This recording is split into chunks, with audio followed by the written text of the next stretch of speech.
Assalamualaikum warahmatullahi wabarakatuh. Apa kabar ada sahabat iDream? Semoga dalam keadaan sehat selalu dan dalam lindungan Allah Subhanahu wa taala. Amin. Amin ya rabbal alamin. Hari ini saya Rudi Saputra kembali menemani Anda kita di program Inspirasi Keluarga untuk edisi Fikih Wanita yang akan membahas tema-tema menarik untuk Anda muslimah ya, pastinya bersama narasumber kita yaitu Ustazah Nurhamidah LC MAG. Saya ajak untuk Anda yang di rumah yang ingin bergabung bersama kita di sini silakan di 08 kembali 0217888500 atau di 082297891044. Bisa telepon atau bisa kirimkan pesan singkat Anda melalui WhatsApp. Dan sahabat iDream, Anda bisa mendengarkan iDream Radio di 1044 AM iDream Radio atau juga bisa kunjungi atau akses live streaming kita di www.idreamradio.id. Atau untuk Anda yang menggunakan Android, Anda bisa download aplikasi iDream Radio di Play Store dan Anda bisa mendengarkan iDream Radio dimanapun Anda berada dengan menggunakan gadget Anda. Nah, hari ini saya sudah bersama dengan Ustazah Nurhamidah di studio. Kita sapa dulu. Assalamualaikum Ustazah. Waalaikumsalam warahmatullahi wabarakatuh. Bagaimana kabarnya Ustazah? Alhamdulillah bikhair. Alhamdulillah. Nah, ini kita sudah mulai meninggalkan bulan Syawal nih Ustazah ya. Nah, ini memasuki bulan ini apa nih? Tema apa yang akan kita bahas nih Ustazah? Memang Syawal sudah berlalu, kita sudah memasuki bulan Zulqaidah. Tapi tradisi ya silaturahim dan halal bihalal komunitas, alumni, ya ini baru mulai ya, sehingga ya tema kita ya masih terkait dengan hubungan ibadah kita ya pasca Ramadan ya, yaitu bagaimana menjaga kesucian kita. Oke, bagaimana menjaga kesucian terutama juga buat muslimah tadi ya Ustazah ya. Dan pasti sahabat tadi ini tema yang menarik akan kita bahas di hari ini, bagaimana muslimah menjaga kesucian. Nanti kita akan bahas bersama Ustazah Nurhamidah. Nah, mungkin bisa dijelaskan dulu nggak dia saja pengertian atau makna dari kesucian ini seperti apa, Ustazah? Iya. Sahabat iDream yang dirahmati oleh Allah Subhanahu wa taala, alhamdulillah wassalatu ala Rasulillah wala haula wala quwata illa billah, amma ba'd. Asyhadu an la ilaha illallah wahdahu la syarikalah wa asyhadu anna Muhammadan abduhu wa rasuluhu la nabiyya ba'dah. Allahumma shalli ala Muhammad wa ala ali Muhammad fil alamin innaka Hamidum Majid. Satu hal yang menjadi tradisi bagi masyarakat kita yaitu dengan istilah ya halal bihalal. Dan halal bihalal ini bagi tradisi kita tidak hanya di bulan Syawal, tapi lanjut sampai ya bisa jadi sebelum Lebaran Haji itu masih ya ada halal bihalal. Ini sebuah tradisi yang baik, hanya saja apa yang harus kita lakukan dan target apa yang perlu kita capai dari halal bihalal ya, ini menjadi bagian dari yang perlu kita bahas melalui kajian kali ini, yaitu kiat menjaga kesucian. Ya, karena kita tahu bahwa di masyarakat kita kalau halal bihalal saling sapa biasanya mengucapkan ya minal aidin wal faizin. Yang masyarakat kita memahaminya mohon maaf lahir dan batin. Namun kalau kita melihat dari makna secara bahasa Arab ya, dengan halal bihalal mengucapkan minal aidin wal faizin, arti sesungguhnya adalah bagaimana di proses halal bihalal itu target kita adalah menjadi ya kembali pribadi yang suci, wal faizin, dan juga menjadi pribadi yang pemenang, yaitu orang-orang yang bertakwa. Dengan demikian, karena target dari halal bihalal adalah minal aidin, agar kita menjadi pribadi yang kembali suci. Untuk itulah ya pada kesempatan kali ini moga-moga tema kita menjadi koridor ketika siapapun di antara rekan-rekan sahabat iDream akan melaksanakan halal bihalal ya, koridor target ya dalam acara halal bihalal harus ya acaranya adalah pulang dari halal bihalal, pribadi-pribadi yang hadir pada saat itu akan kembali menjadi pribadi yang suci, tanpa dosa, tanpa nista, dan tanpa celah. Nah, dengan demikian ya, kenapa ya halal bihalal itu targetnya adalah agar kembali menjadi pribadi yang suci, tanpa dosa, tanpa nista, dan tanpa celah? Karena kita tahu ya di dalam Al-Quran ya kata kesucian pertama menggunakan kalimat at-toharoh ya, yaitu suci. Contoh di dalam surat Al-Baqarah ayat 25, ya, bagaimana ciri wanita yang menjadi penghuni surga. Di dalam ayat tersebut, ya, disebutkan azwajum mutahharah, ya, pasangan-pasangan atau istri-istri atau wanita-wanita yang at-tahhar, ya, azwajum mutahharah, wanita yang selalu menjaga kesuciannya.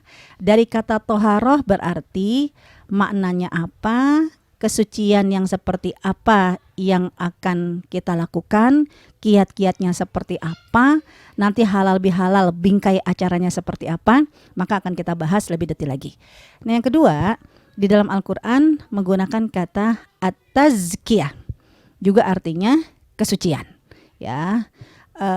Dengan demikian, kalau Al-Quran menyebutkan at-tazkiyah adalah kesucian, maka kita perlu tahu, ya, kesucian yang seperti apa yang dimaksud dalam kata at-tazkiyah, temanya seperti apa, tips-tipsnya seperti apa, sehingga rangkaian acara yang akan kita kemas seperti apa, agar target halal bihalal tidak hanya silaturahim, tapi target halal bihalal seperti yang dianjurkan oleh Rasulullah SAW, ya, memainten pribadi-pribadi setelah ditarbiyah, ya, dididik oleh Allah langsung di bulan Ramadan, maka, ya, dengan pertemuan silaturahim atau tradisi kita halal bihalal, maka pribadi-pribadi itu, ya, semakin gemilang, semakin cemerlang, dan kesuciannya, ya, juga terjaga dengan baik melalui kegiatan halal bihalal. Nah, ya, lengkapnya tipsnya seperti apa, kiatnya seperti apa, insya Allah akan kita diskusikan, ya, setelah, ya, kita akan bahas ayat-ayatnya dan juga hadis-hadisnya.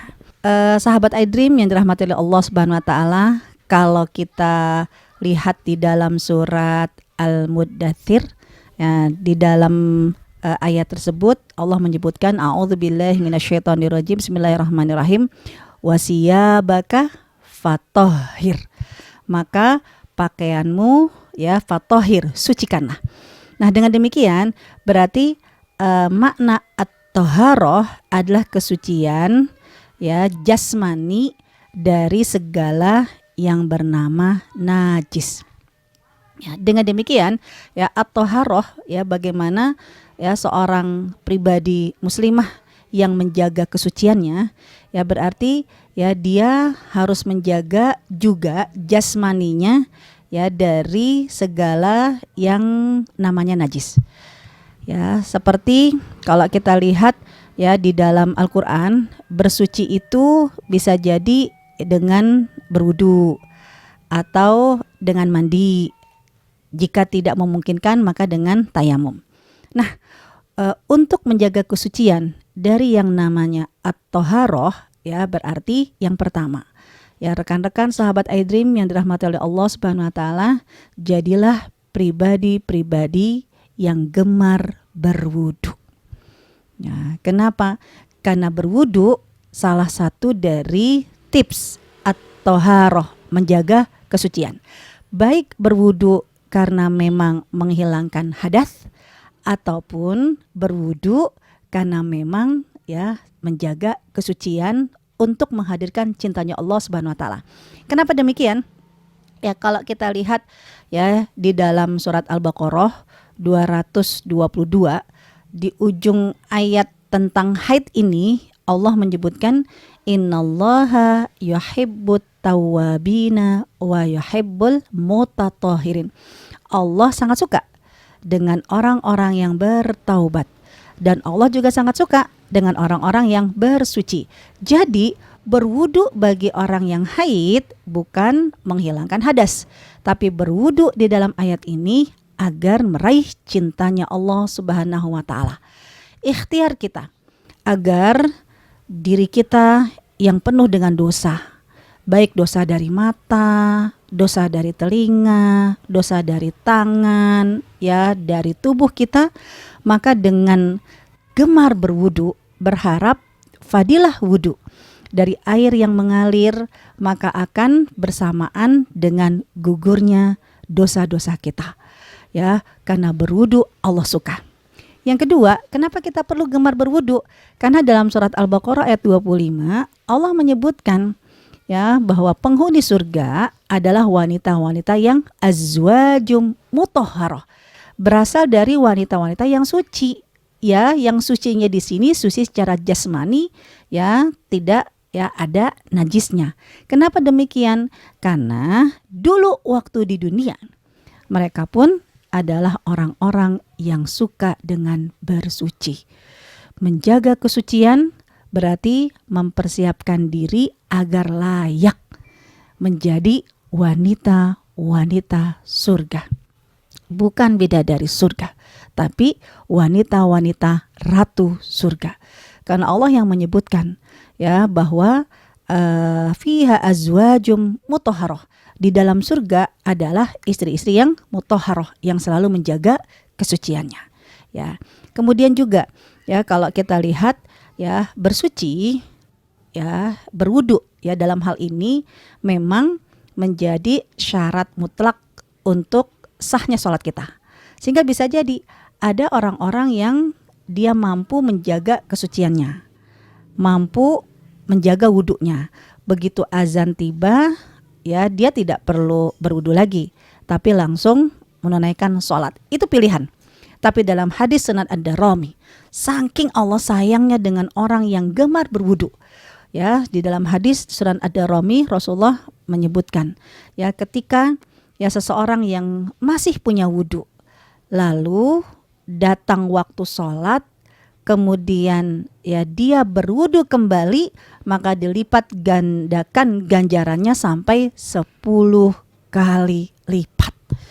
Ya Allah, ya padahal ya istilahnya bagi orang yang batal lalu dia datang waktu sholat berwudu, ya hukumnya memang wajib. Tapi ketika kita masih punya wudu, lanjut sholat tanpa wudu kan gak masalah. Kenapa? Karena kita masih dalam kondisi suci. Tapi saking Allah dan Rasulnya suka dengan orang yang berwudu, ya sehingga ketika ada orang yang masih punya wudu, lalu datang waktu sholat, dia kembali berwudu, padahal ya masih punya wudu, maka dilipat gandakan menjadi 10 kali lipat. Ya menunjukkan bahwa ya kesucian itu bisa dimulai dari kesucian jasmani kita. Ya, ditambah lagi ya bahwa kita tahu ya salah satu dari sunanul fitrah menjaga kesucian ya para nabi ya tidak hanya berwudu, mandi ataupun tayamum, tapi dengan istilah sunanul fitrah. Apa itu sunanul fitrah? Contoh memotong kuku, ya, kemudian membersihkan ya bulu tubuh, bulu ketiak, bulu kelamin, itu bagian dari sunnah-sunnah para nabi. Sampai kenapa tradisi kebersihan ini disebut dengan sunanul fitrah, masih tetap disebut fitrah, ya karena memang fitrah ini artinya kesucian. Ya, bayi ketika dilahirkan oleh seorang ibu, ya pastilah maaf. Ya tidak punya bulu ketiak, tidak punya bulu kelamin.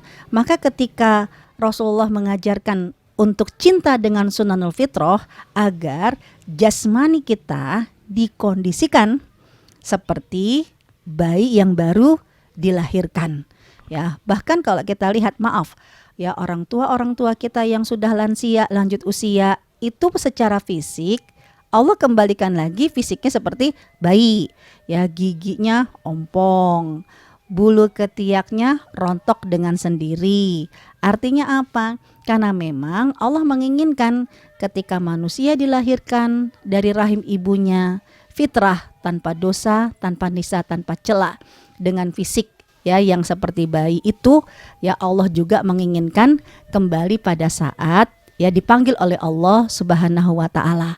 Ya tanpa dosa, tanpa nisa dan tanpa cela, dan fisiknya pun dikondisikan ya seperti bayi yang baru dilahirkan. Nah, ya tidak hanya itu. Kalau kita lihat ya at-thaharah digantikan dengan an-nadhafah. Kesucian juga digantikan dengan kebersihan. An-nadhafatu minal iman. Kebersihan adalah sebagian dari iman. Artinya kalau kebersihan memang bukan terkena najis, tapi terkena kotor, terkena kuman. Untuk itulah bagaimana pribadi-pribadi yang memang ingin menjaga kesuciannya, dia pun juga harus menjaga kebersihannya. Kebersihan fisiknya, hindari dari BAU, ya, bau. Karena penghuni surga nggak ada yang bau. Penghuni surga semuanya harum. Nah, dengan kita menjaga kebersihan, tidak BAU, paling tidak ini bagian dari ikhtiar, usaha bahwa kita ingin melayakkan diri agar ternominasi menjadi ya penghuni surga. Juga rumah ya tolong dijaga juga kebersihannya. Jangan hanya dilihat dari maaf ya ibadahnya yang rajin, qiyamul lailnya yang rajin, tapi rumahnya entah yang mana dapur, yang mana ruang tamu, yang mana ruang keluarga, ya penghuni dan tamunya nggak bisa bedain. Ya panci bisa jadi ada di dapur, bisa jadi ada juga di ruang tamu. Ya piring di mana-mana, baju gantung di mana-mana. Memang itu rumah Anda, tapi bagaimana melayakkan kita agar menjadi ya penghuni surga dan menjaga kesucian kita. Islam mengajarkan ada at-thaharah, ada an-nadhafah yang semuanya ya terkait dengan masalah jasmani, lahiriah, baik dari najis maupun dari kuman atau dari kotor yang menyebabkan ya tidak nyaman di mata, ya tidak enak tercium, itu ya diminta oleh Allah Subhanahu wa taala, oleh Rasulullah SAW, bahkan oleh tradisi kita ya dengan halal bihalal minal aidin, ya berarti apa? Ayo ya dengan halal bihalal berarti saling mengingatkan. Jaga kesucian jasmani, jaga kebersihan lahiriah, karena kita adalah sesama muslim yang saling mengingatkan. Sahabat iDream yang dirahmati oleh Allah Subhanahu wa taala, di dalam Al-Qur'an khususnya dalam surat An-Nisa di ayat yang ke-49 dan ayat 50, Allah Subhanahu wa taala juga menitipkan kepada kita seorang muslimah tidak hanya peduli dengan at-thaharah jasmani, tapi juga at-tazkiyah, ya peduli terhadap kesucian jiwa. Kenapa? Karena di dalam ayat ini sampai sindiran dari Allah Subhanahu wa taala kepada orang Yahudi dan orang Nasrani yang mereka menganggap ya alam tara ilal ladzina yuzakkuna anfusahum. Mereka merasa orang yang paling suci. Suci ya, tazkiyah berarti suci dari segala perbuatan dosa. Lalu Allah Subhanahu wa taala menyebutkan balillahu yuzakki may yasha, hanya Allah ya yang berhak yang menganggap seseorang itu tazkiyah, suci jiwanya atau mengotori jiwanya. Kenapa? Karena barometer kesucian jiwa bukan dilihat dari penampilan fisik, tapi kesucian jiwa, tazkiyah, dilihat dari tergantung dia melakukan itsmam mubina, melakukan dosa atau tidak, melanggar semua yang diatur oleh Allah atau tidak. Nah, dengan demikian, para sahabat iDream yang dirahmati oleh Allah Subhanahu wa taala, Islam tidak hanya menyuruh kita peduli secara lahiriah, ya yaitu kita rajin wudhu, ya kita orangnya api, kita orangnya bersih, tapi maaf jiwa kita kotor. Nah, dengan demikian, dengan kata at-tazkiyah, mensucikan jiwa kita ya dari kotornya itu, inilah yang perlu ya kita perhatikan. Mari kita lihat ya sebuah ibarat gelas, ya bisa jadi gelas itu bersih, tapi berkualitas atau tidak gelas itu tergantung isinya. Ya, kalau gelas itu ya diisi dengan air zam-zam, ya pasti ya semua orang akan meminumnya, semua orang akan menikmatinya, bahkan semua orang berdoa untuk mendapatkan fadilahnya.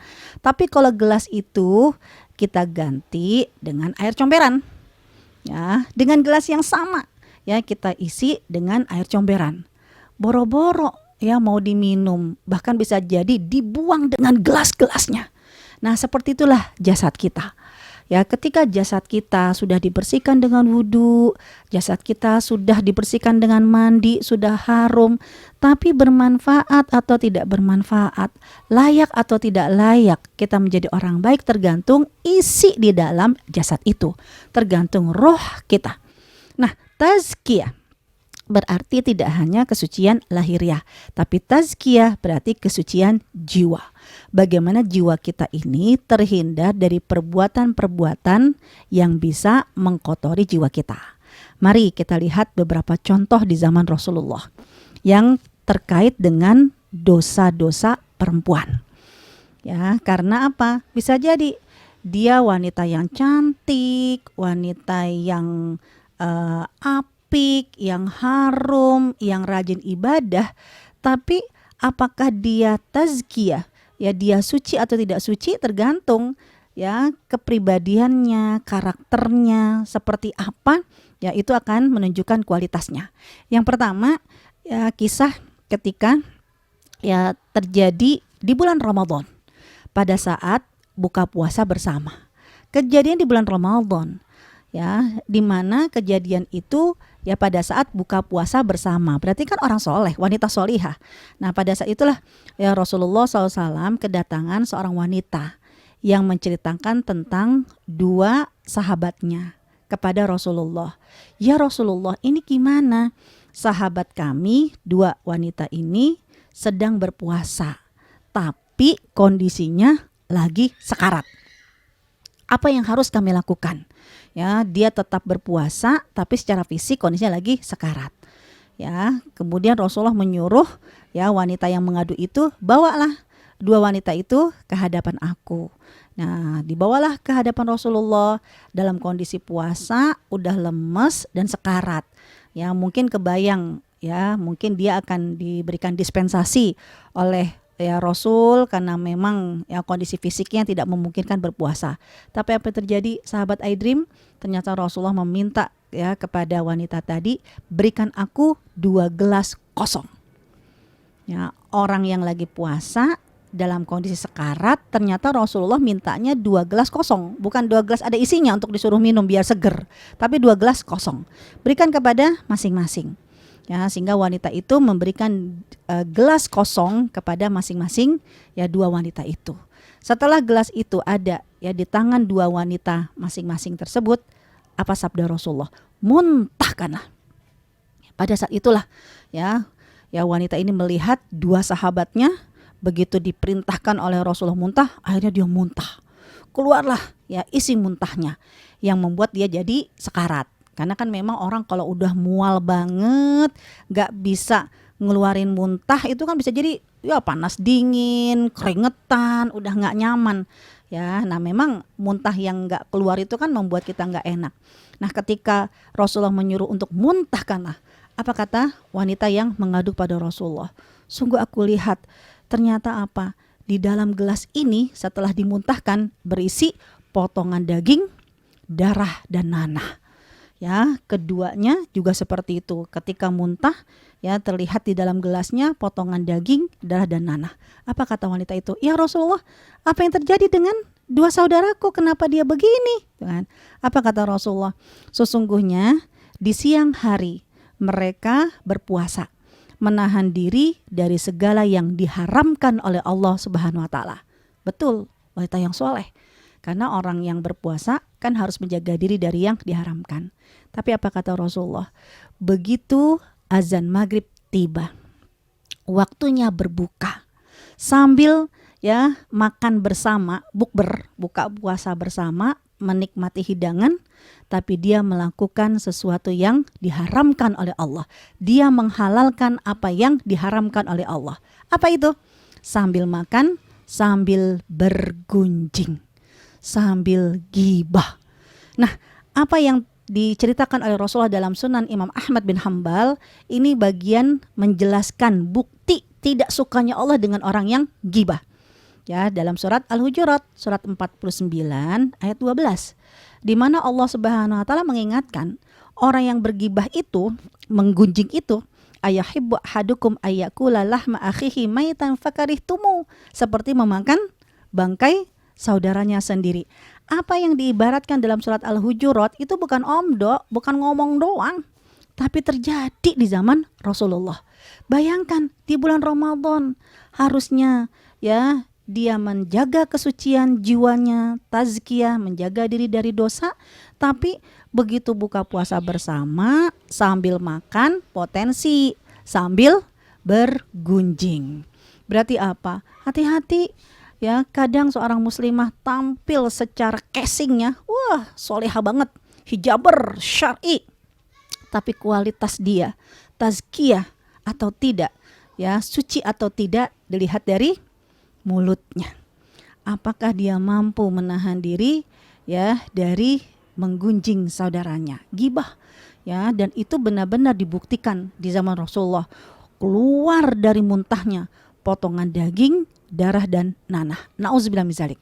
Ini ya dosa yang pertama yang ibaratnya cewek banget gitu kan, perempuan banget, perempuan itu potensi banget yang melakukan gunjing. Apalagi hati-hati ketika diajak ya kumpul-kumpul bareng. Karena ketika halal bihalal, keluarga insya Allah masih aman.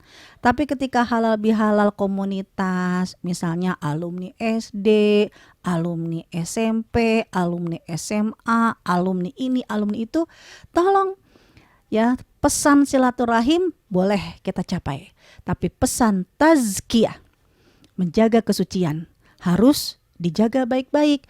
Jangan sampai mentang-mentang gak ketemu, kan bisa jadi ya megang tangan temennya, ih lo halus banget, iya kalau gue mah ya alhamdulillah ya istilahnya laki gue baik, tahu nggak tuh teman kita tuh yang itu tuh ya tersiksa banget, kan akhirnya potensi dari ngumpul-ngumpul ketemu ngomongin orang lain. Sehingga rekan-rekan sahabat iDream, bukannya saya melarang halal bihalal untuk ya target silaturahim, silahkan, tapi jangan lupa halal bihalal untuk tazkiyah, menjaga kesucian, harus ya warning, dijaga baik-baik. Ini baru kisah yang pertama.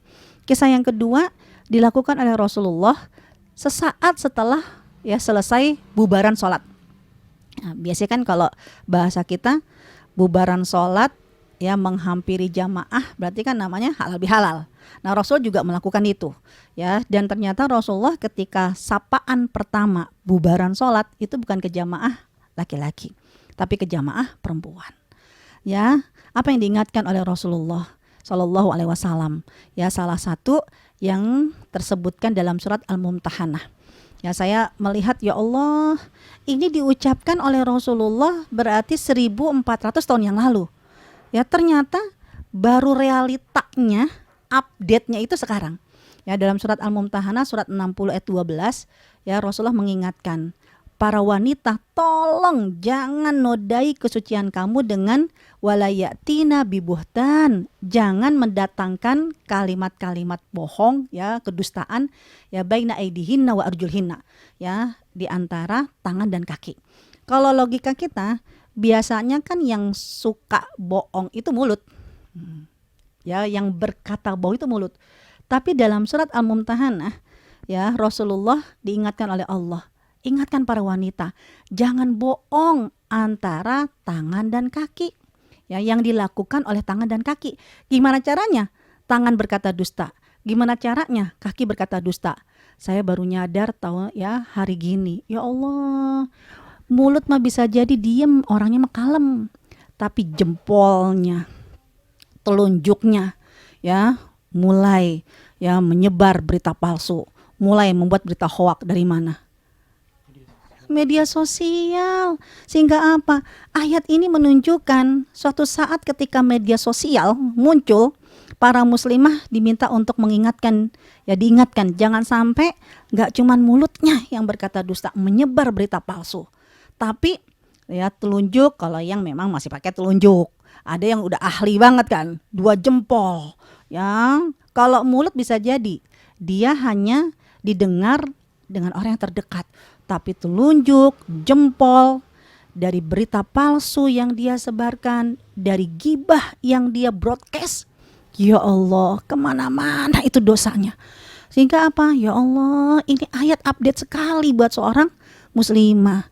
Ya, bagaimana ya Rasulullah mengingatkan ya pada saat di halal bihalal, tolong ya jaga para wanita jangan sampai berkata dusta ya yang dilakukan oleh tangan dan kaki mereka.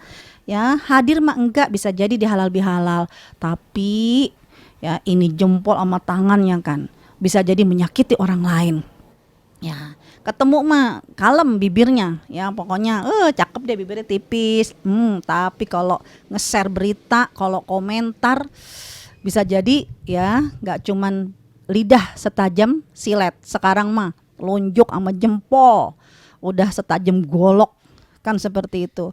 Dari jauh tapi gara-gara telunjuk, gara-gara jempolnya nusuk ke hati seseorang.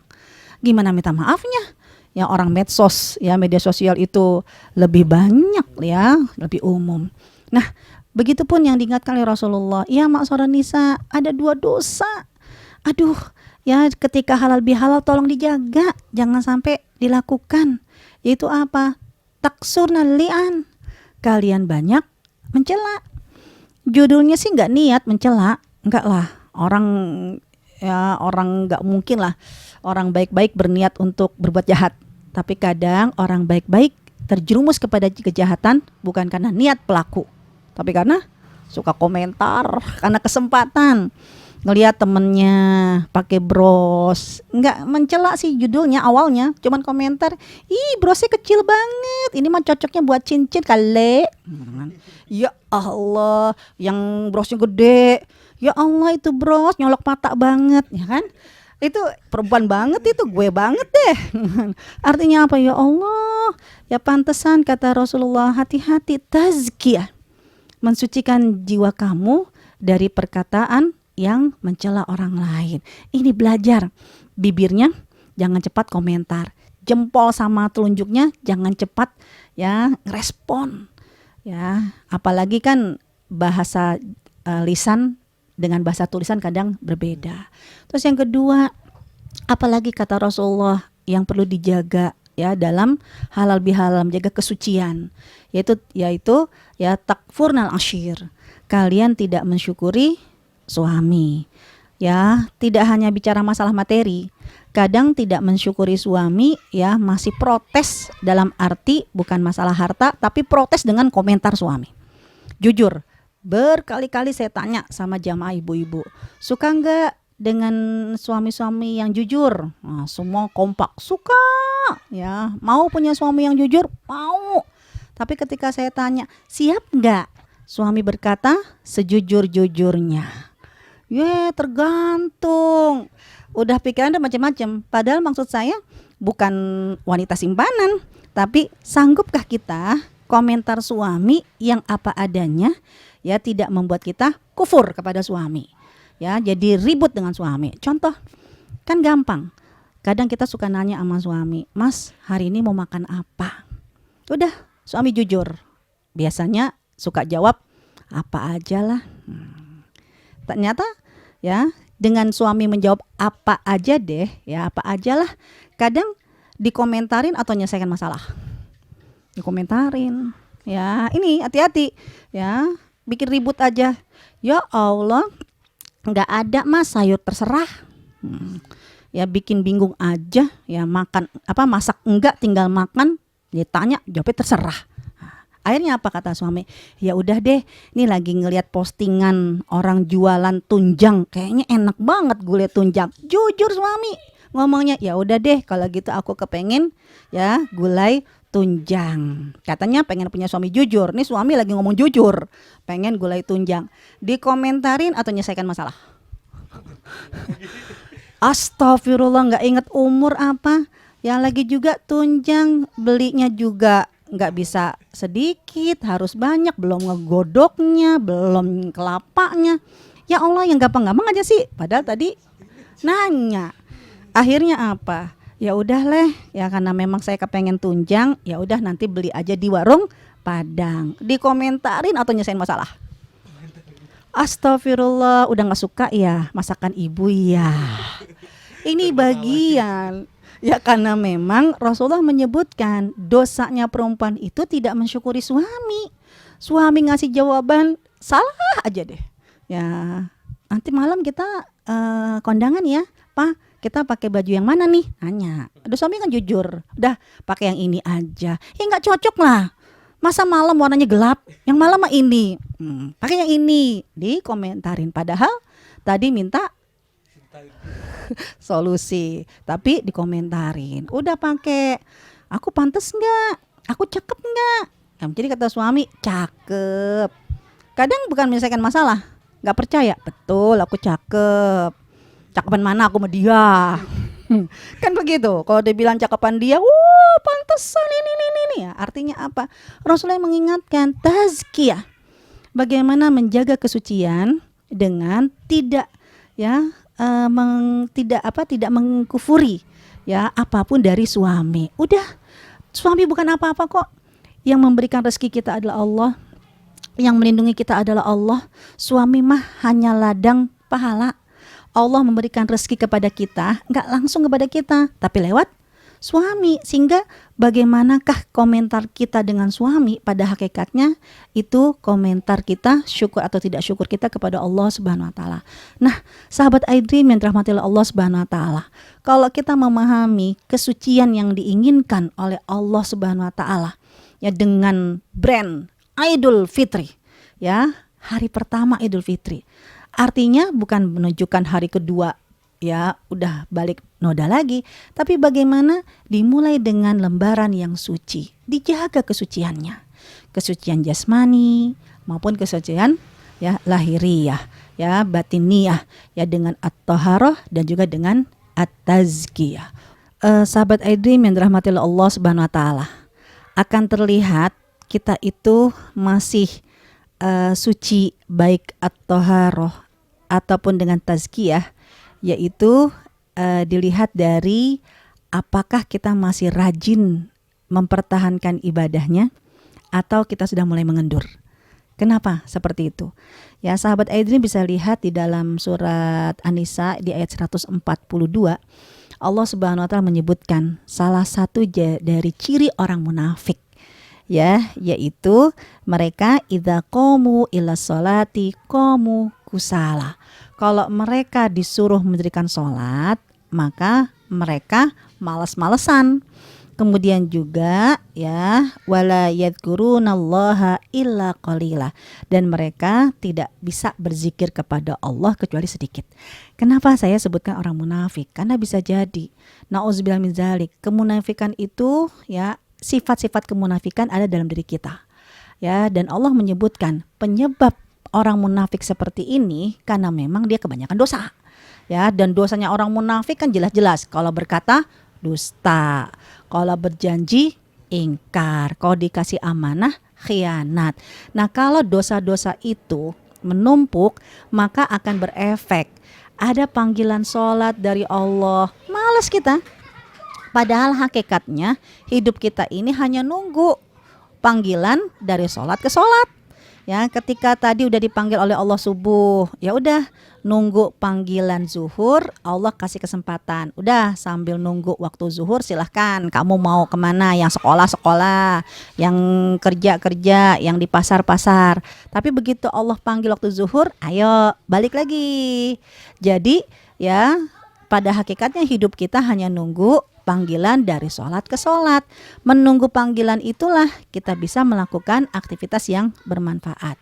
Tapi kalau kita tidak menjaga kesucian kita, dosa-dosa yang menumpuk pada diri kita, maka sholat aja susah.